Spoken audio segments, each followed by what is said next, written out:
Books. Today's kids' book is Moana, adapted by Laura Hitchcock. Even when she was little, Moana of Motunui loved the ocean. She also loved listening to Grandma Tala's stories. Moana's favorite was about the trickster demigod Maui, who stole the heart of the mother island, Te Fiti. According to Grandma, Maui upset the balance of nature by stealing the heart. Moana's dad, Chief Tui, believed the ocean was dangerous. The islanders were forbidden to sail beyond the reef. But little Moana felt a deep connection to the ocean and to all the creatures who belonged in it. She always wanted to help. And the ocean noticed. It gave Moana a special gift. When Chief Tui picked up Moana, she dropped the gift. Luckily, someone else picked it up. It was Grandma Tala. She believed the ocean's gift was the heart of Te Fiti. As she grew, Moana worked hard to help lead her people and follow her father's rules. But when Moana turned 16, Grandma Tala took her aside. "It's time to learn who you were meant to be," Grandma said. She led Moana to a hidden cavern, full of ancient canoes. When Moana started drumming, bam, bam, bam, she could feel the spirits of her ancestors. They were wayfinders, voyagers on the ocean. Grandma Tala's last wish was for Moana to journey across the ocean, find Maui, and restore the heart of Te Fiti. So with the heart safe inside her necklace, Moana set sail. But sailing on the open ocean was not easy for Moana, especially when the storm hit. Moana and her boat washed up on a faraway island where she met Maui, the demigod. He was not what Moana expected. Maui stole Moana's boat.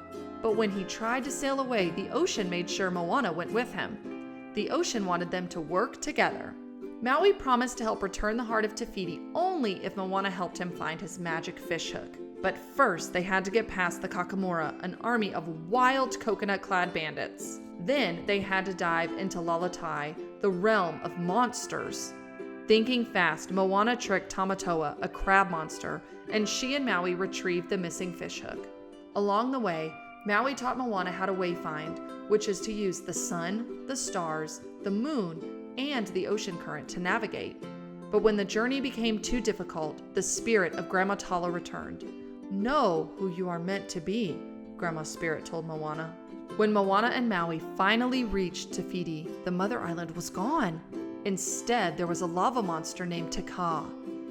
Maui and Moana tried everything, but they could not defeat Te Ka. Then Moana had an idea. Summoning all her courage, Moana gave the heart to Te Ka, and Te Ka remembered who she was meant to be. She was Te Fiti.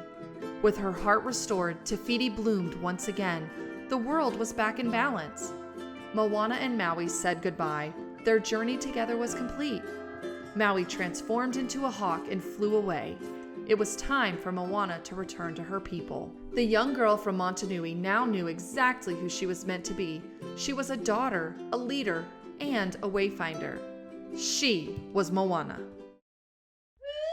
Kids Books. Today's kids' book is Mickey Mouse Clubhouse. Mickey and Donald have a farm. There's something brand new at the clubhouse that Mickey can't wait to share with everybody. But first, let's get our Mouse-ka-tools, he says. The Mouse-ka-doer shows Mickey the Mouse-ka-tools. We've got a handy fishing pole, the blimpy blazer for floating and flying, a soft blanket, comfy, and the mystery Mouse-ka-tool.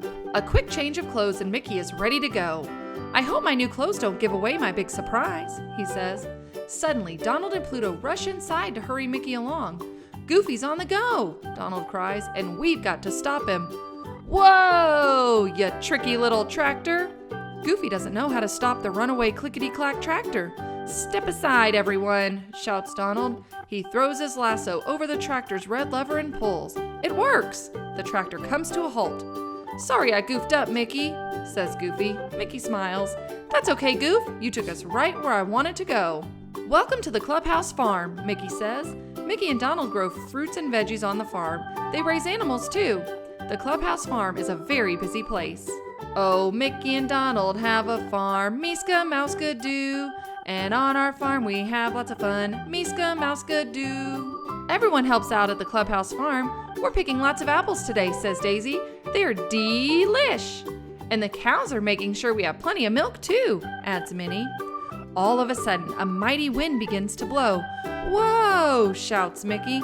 "Hold on to your hats, everybody." "Come back here, Hat," cries Goofy. My head needs you! Everything is being blown around, even the animals. That wind could wreck the farm, warns Mickey. Mickey has to shout to be heard over the whooshing wind. But there is another sound too, an unusual whirring sound. Come on, guys, calls Mickey. Let's hop in the clickety-clack tractor and find out what's making that strange sound. Mickey and the gang follow that whirring sound to their neighbor's farm. Gosh, would you looky at that, says Goofy. It's a giant windy mill. Farmer Pete, what's going on? Asks Mickey. Sorry for all the wind, says Pete. I was using my new windmill to keep the bugs away from my prize petunias. Why don't you turn that windy mill off? Yells Goofy. Farmer Pete shrugs. I don't know which lever to pull. There are 3 levers. Goofy remembers that the red means stop. Let's try it, says Mickey. Goofy grabs the red lever and pulls. The windmill stopped.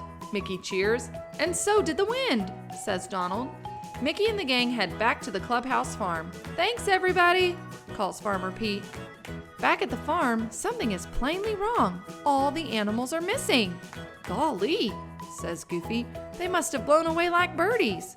Gone with the wind, says Donald. Come on, says Mickey. Let's find the animals. Just then, the friends hear a familiar whining. But where is the sound coming from? Minnie and Daisy point up. The pony is sitting on top of the silo. We've got to help that horsey, says Goofy. If only she could fly. Oh, Toodles, Mickey calls. Which mousecatool will help the pony float to the ground? Right, the Blimpy Blazer. Goofy laughs. It's stylish, too. All right, we got the pony down safely, says Mickey. Suddenly, the friends hear another sound.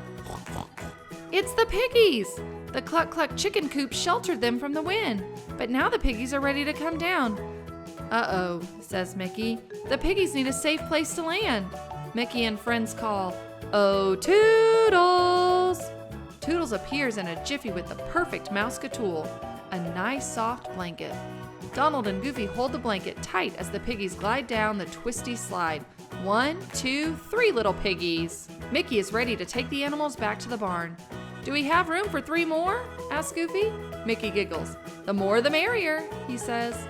Goofy and Donald help the piggies into the clickety-clack dragon's wagon. On the way back to the barn, Mickey hears Farmer Clarabelle calling for her lost chickens. Oh, cluck-cluck chickens, where can you be? She cries. Mickey has an idea. Your chickens love to sing, he says. Let's all sing a song together. I bet the cluck-cluck chickens will come out and join in too. Oh, Mickey and Donald have a farm, Meeska Mouska Doo. And on our farm we have cluck-cluck chickens, Meeska Mouska Doo. Before long, Clarabelle's chickens come out of the tall grass. Clarabelle is so happy. Oh, thank you, Mickey, she says. Mickey smiles. Aw, helping friends is what friends are for. Another farm friend needs help too. Cowabunga, says Goofy. Mrs. Cow is stuck in that tire like a cork in a bottle. Moo, says Mrs. Cow as she sways back and forth.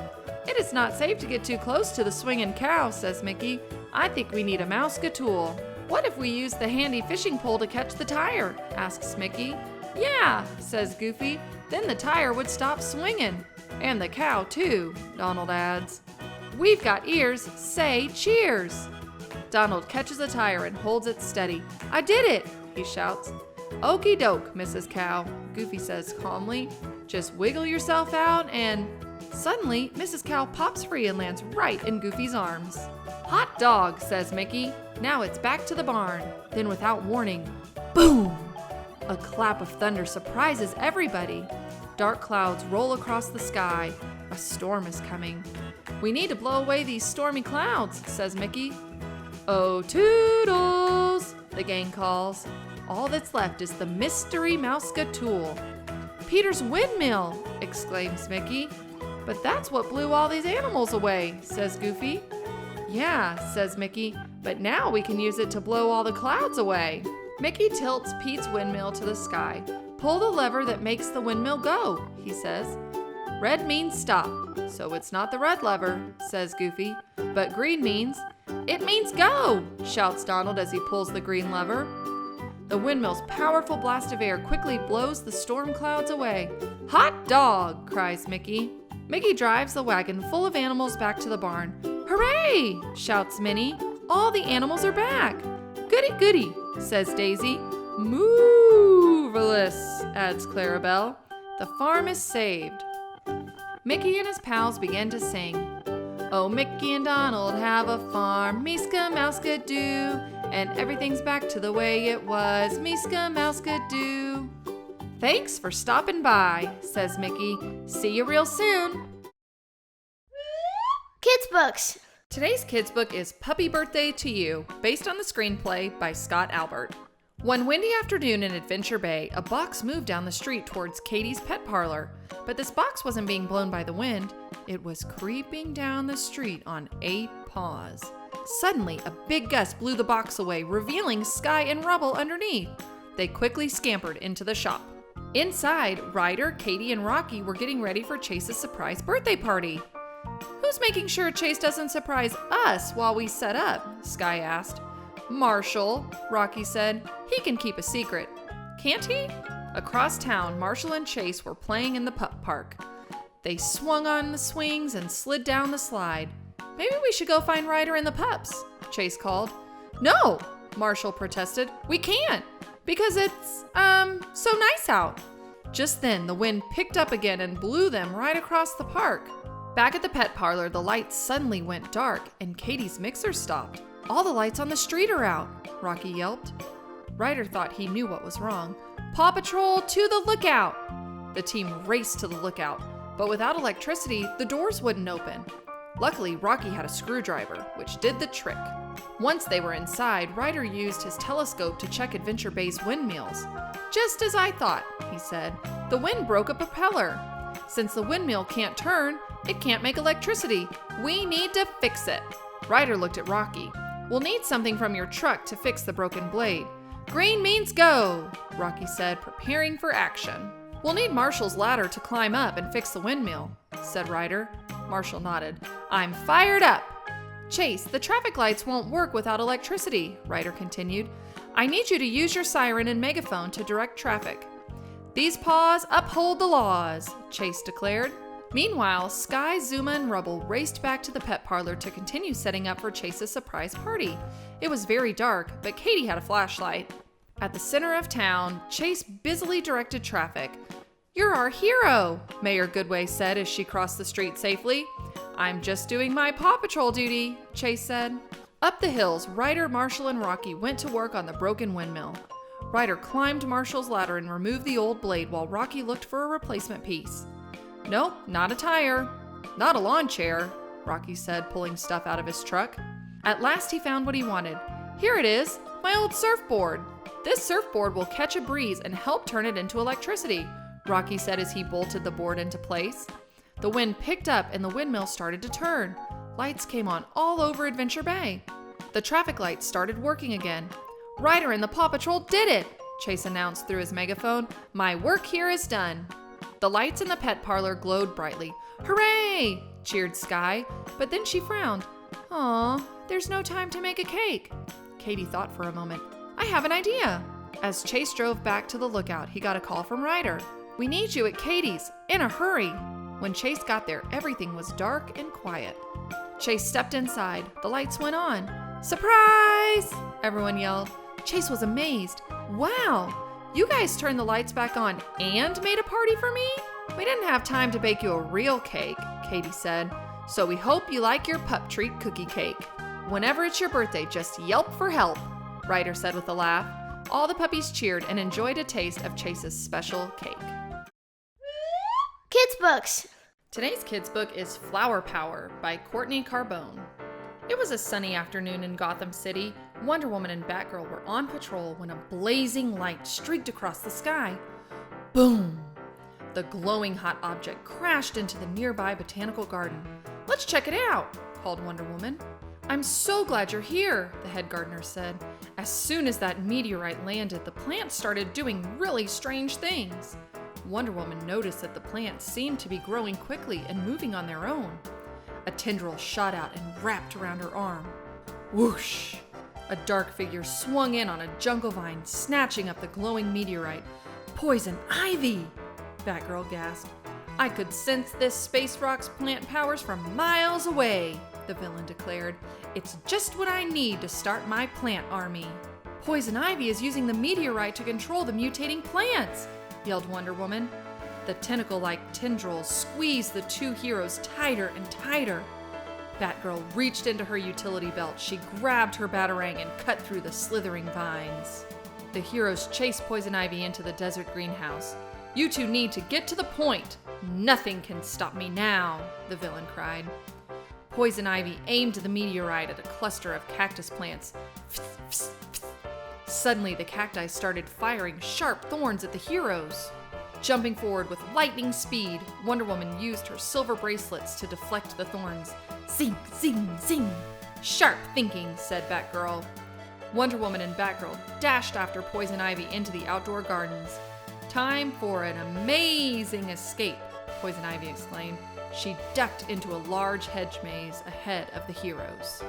Wonder Woman and Batgirl chased Poison Ivy through the twists and turns of the maze, but Poison Ivy was using the meteorite to make the greenery lash out at the heroes. Branches swatted them angrily and grass tugged at their heels. Wonder Woman spun her magic lasso, mowing through the branches, while Batgirl hacked at the plants with her batarang. Wonder Woman and Batgirl found the villain near a row of bushes trimmed into the shapes of animals. Wonder Woman told Poison Ivy, "You're a bad seed, and we're about to nip your plans in the bud. I'll teach you once and for all not to meddle with me," Poison Ivy warned. She held the meteorite above her head. Rays of sunlight made it glow with alien power. The flowers and animal-shaped shrubs uprooted and began creeping towards the heroes. "We're surrounded!" Wonder Woman shouted as she and Batgirl prepared to defend themselves. "I think it's time the whole world went green, don't you?" Poison Ivy cackled. Batgirl had an idea. She threw a batarang at the meteorite in Poison Ivy's hand, shattering the space rock. Wonder Woman used her magic lasso to snare a pipe on the garden's water tower. She pulled, and water rushed out, soaking Poison Ivy. Poison Ivy began to grow flowers and leaves. Her roots dug into the ground. "No!" Poison Ivy cried, but it was too late. She was turning into a plant. "Your plans are all wet," Batgirl told Poison Ivy. "At least she picked a great place to put down roots," Wonder Woman added. "It looks like you have a new ivy exhibit," Batgirl told the head gardener. The gardener laughed, thanking the heroes. "We're always happy to help weed out trouble," Wonder Woman said. Kids books. Today's kids book is Peppa Go Swimming with Peppa Pig. It's a beautiful, warm summer day. Peppa and her family are at the swimming pool. "Peppa, George, let Daddy put on your swimming armbands," says Mummy Pig. Today is George's first time at the pool, and he's a bit scared of getting in the water. "Why don't you just put one foot in?" suggests Daddy. "Maybe George should try both feet at the same time," says Mummy Pig. Splash! Mummy Pig convinces George to jump into the water, and he loves it. "Hee hee!" shouts George happily. "Ho ho, well done, George!" snorts Daddy Pig. Rebecca Rabbit, her brother Richard, and their mother arrive at the pool too. "Hello, everyone!" cries Rebecca. "Meek, meek," says Richard. "Richard, hold on to this float so you can practice kicking your legs," says Mrs. Rabbit. "George, would you like to try kicking your legs too?" asks Mummy Pig. "Hee hee," giggles George. "Ho ho, very good," laughs Daddy Pig. "But please try not to splash." "Big children don't splash," adds Peppa. "Big children are very good at swimming," declares Peppa. "When George and Richard are older, they will be able to swim like us, won't they, Rebecca?" "Yes," says Rebecca as she watches the boys kick and splash. Peppa and Rebecca race each other up and down the pool with their swimming armbands on. They are having lots of fun swimming and splashing in the water. Oops! Richard has dropped his toy watering can into the pool. "Mommy! Wah!" cries Richard. "Sorry, Richard, I can't reach it. It's too far down," says Mrs. Rabbit. Luckily, Daddy Pig is an excellent swimmer. He takes off his glasses and dives down to get it. "Ho ho, there you go," snorts Daddy Pig. Says Richard. "Well done, Daddy," says Mummy Pig. "Yes, thank you, Daddy Pig," says Mrs. Rabbit. Oh dear, Richard is so happy to have his watering can back that he splashes Daddy Pig with water. "Hee hee hee," George laughs. "What a silly little piggy and rabbit." Everyone has had a fun day swimming at the pool. Kids, if you'd like to hear more books about your favorite characters, just touch on one of the colorful pictures on your screen. Parents, if you'd like to buy Peppa Go Swimming for your child via Amazon, just click the link in the description. See you tomorrow for more kids' books.